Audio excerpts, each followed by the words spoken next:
माझी बुरी किस्मत की कहानी। बहुत समय पहले की बात है। एक छोटे से गांव में एक गरीब नाविक रहता था जिसका नाम माझी था। वह बहुत परिश्रमी था और दिन रात अपनी नाव से लोगों को नदी पार करवाने का काम करता था। उसकी एक छोटी सी झोपड़ी थी जहां वह अपनी पत्नी गंगा और 2 बच्चों के साथ रहता था। हालांकि उसका जीवन कठिन था, लेकिन वह अपनी मेहनत और ईमानदारी से संतुष्ट था।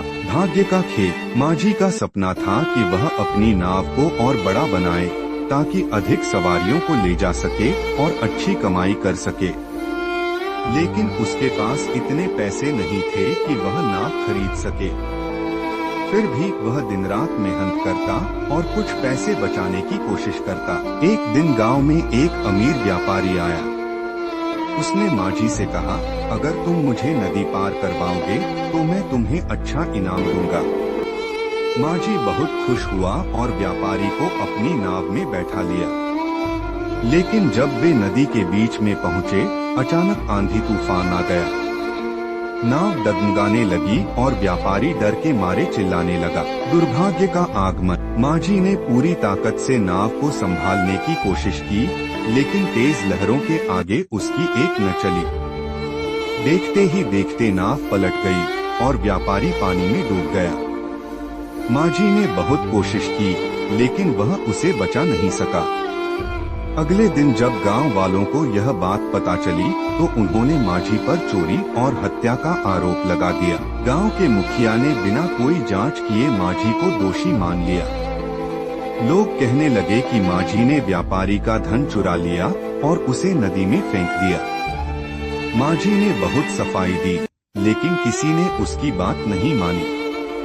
उसे गांव से निकाल दिया गया और उसकी पत्नी और बच्चे भी बेघर हो गए। अकेलापन और दर्द। अब माझी के पास न तो घर था, न नाव, न ही कोई अपना। वह जंगलों में भटकने लगा। कभी किसी गांव में भीख मांगता तो कभी किसी के खेतों में काम करता।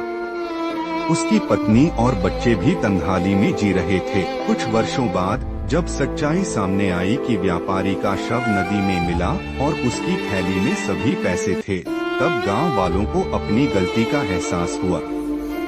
लेकिन तब तक बहुत देर हो चुकी थी।